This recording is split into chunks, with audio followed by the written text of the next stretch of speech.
tonight, an agreement was reached between Bicknell officer officials and the Knox County Sheriff's Department. The agreement will help provide law enforcement protection to the city of Bicknell. Demetrius Sanders was at tonight's Bicknell City Council meeting, and he brings us details on what this agreement means for safety in that area. Demetrius.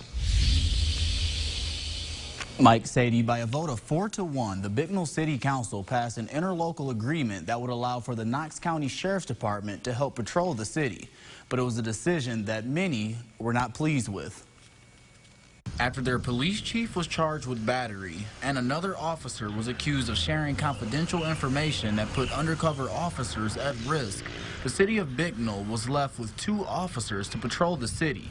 Monday, after a vote from the Bicknell City Council, an interlocal agreement was approved that will allow for the Knox County Sheriff's Department to help the city with patrols. The interlocal agreement states that we will retain 1 officer here who will cover mostly day shift operations.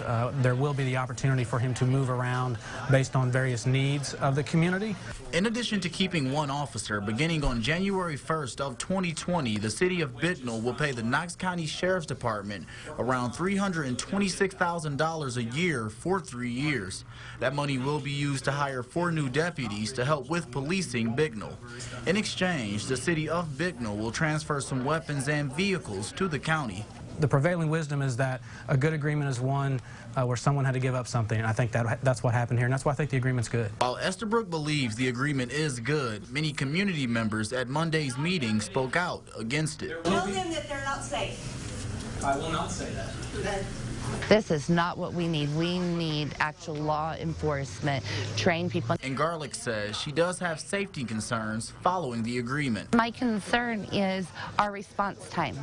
Everybody is not unaware of all the shootings that happen. All right, what is it going to take for it to happen here at North Knox? Until the agreement is finalized, Knox County will continue to help Bicknell, and the city has agreed to pay the Sheriff's Department just under $23,000 a month for their services. The city will receive a $50,000 credit for their agreement to transfer vehicles and weapons to the Sheriff's Department. Sadie? Demetrius, what are the next steps for this agreement to be finalized? Sadie, according to Estabrook, it must be passed by Knox County Commissioners and County Council.